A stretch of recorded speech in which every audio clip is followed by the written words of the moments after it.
Mike Pence has announced his 2024 campaign for the presidential nomination in a really hilarious fashion, okay? So before I get into the video, I want to remind you guys to be sure to like and subscribe to the channel. It really helps us out with the algorithm. All right, so as I'm sure you guys know, Iowa is a really important state in the primary process. And in the Republican side, it's still the first state to vote for the presidential nomination. Okay, so a lot of candidates flock to Iowa early in attempts to possibly pick up the state and gain some momentum with the media and with voters in later contests. All right.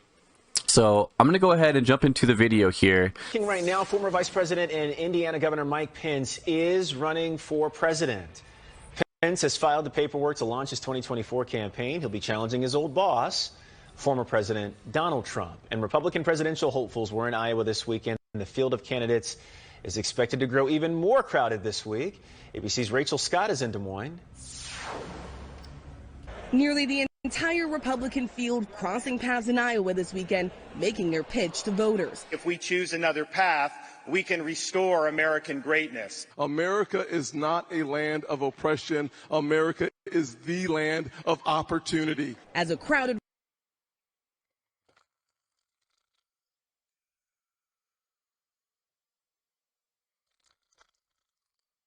Sorry. I think Tim Scott was saying something. Republican primary field looks to only be getting bigger. Former Vice President Mike Pence hopping on the back of a Harley at the annual Roast and Ride, teasing his presidential announcement on Wednesday. We thought Iowa would be the best place to make our attention. Like, I'm sorry, this is somebody that's never ever going to be the president. Pence now preparing to run again. Look how little fanfare. Look how little fanfare there is. You got one person recording him. I mean, this is somebody that was just the vice president just a few short years ago. Just the second most, one of the most powerful people in the whole world. One of the most important people in the whole world. And this, I mean, I can't imagine that this isn't a fall from grace for Mike Pence. Against his former boss, Donald Trump. Most people know me as vice president, as a loyal lieutenant standing beside the president. I hope, should we enter the race, that people would get a better sense of who we are as a family. So Mike Pence says that he wants people to get to know his family and who they are outside of just being a loyal lieutenant of the former president Donald Trump. He wants people to get to know him for who he really is. So let's just look at who Mike Pence really is real quick here. Got LGBTQ Nation, Mike Pence's 7 most homophobic moments out of many. July 21st, 2016. I'll leave a link in the description below if you want to check out the whole article. I'm just going to summarize who Mike Pence really is. So we got 1, Mike Pence supporting a constitutional amendment to ban marriage equality. 2, signed a bill to jail same-sex couples for applying for a marriage license. 3, wanted to divert funding from HIV prevention to conversion therapy. He opposed the repeal of Don't Ask, Don't Tell. He complained about the passage of the Matthew Shepard hate crimes bill. And he also served on the board of an anti-gay group and argued that passing Edna would ban Bibles from the workplace. So, who Mike Pence really is somebody who is against the LGBTQ community, is against any progress for that group of people, and is a religious extremist who seeks to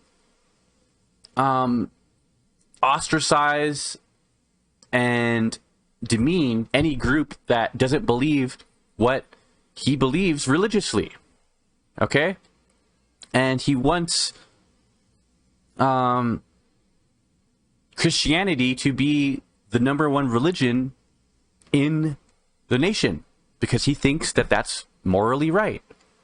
Guess what? That's not religious freedom. Having the religion that is the right one chosen for us and handed to us by the government, that's not religious freedom.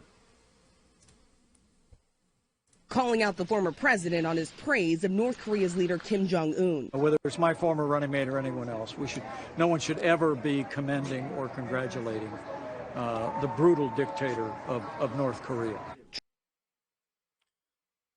Whether it's the former president or anyone else, like, that, it's just such a way to, like, soften Trump's remarks. I mean, attack him, attack Trump on the Kim Jong-un issue. Like, it's an issue that a lot of might light the light bulb in a lot of conservative heads that hate China, hate communists, hate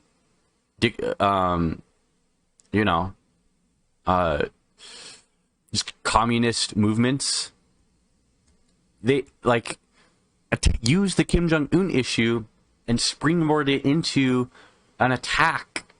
Trump is still the clear frontrunner in this race, but he was notably absent. Governor, you think it's a message of the send that you're here and Donald Trump isn't? I'm just happy to be here. I think the folks here are great, and we've enjoyed our visit.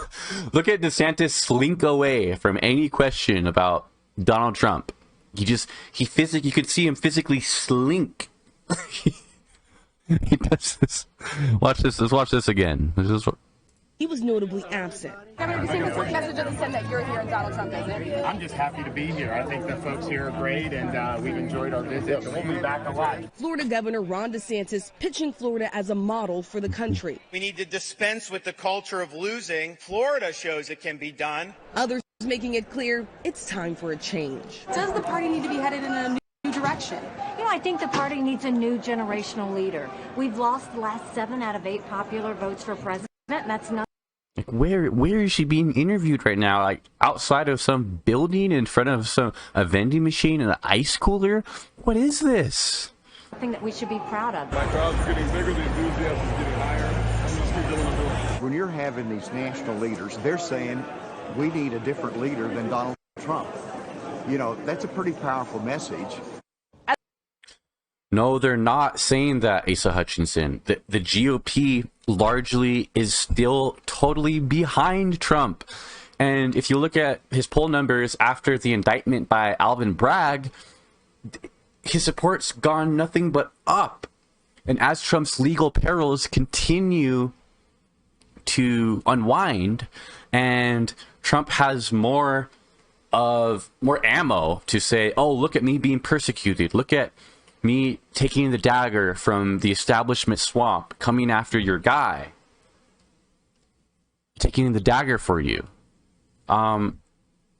His support is only going to go up even more, is my prediction. The GOP, like, you had your chance to be rid of Trump. You had your chance for the second impeachment vote after the insurrection. Every single GOP politician voted in unison to impeach Trump, and there's an effort to have him removed from office. Like, we might be in a different conversation right now, but like, to just wishfully think that, oh, like, there's people here that are listening to us, so this must be how the party's going. Come on, Asa Hutchinson, wake up and smell the coffee, dude. Like, where have you been in American politics in the last freaking 3-4 years? Like, it's just crazy that these guys think that Trump is just gonna just dissipate or something. And like, why do they think that? Why? Can somebody tell me why they think that? Trump's support is as high as it's ever been.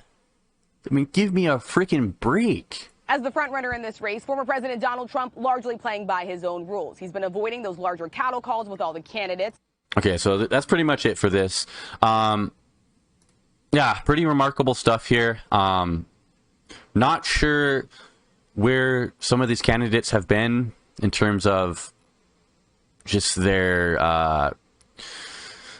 outlook on the future of the party and where it's heading, and their own chances of gaining support and their own political prospects. You know, props to them for trying to take on Trump and for trying to take the party in a different direction, but it's not really working out for these guys too good. And it's going to be a really difficult thing for them to make any meaningful cut into Trump's lead. All right. So that's all I got for you guys in this one. Again, be sure to like the video and subscribe to the channel. And I'll catch you guys in the next video. All right. Peace.